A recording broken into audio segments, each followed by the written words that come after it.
Let's take a quick tour of Buffaly. This is the main chat area.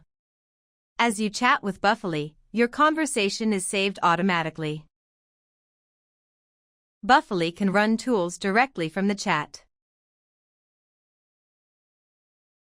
You can queue multiple messages and let Buffaly process them one at a time.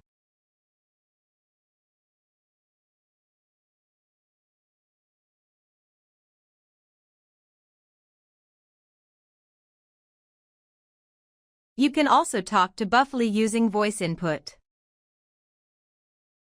Buffaly supports tool calls from natural language requests.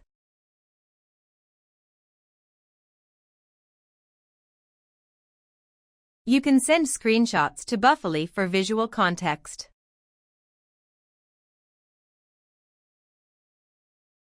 You can also upload images and ask Buffaly to work from them.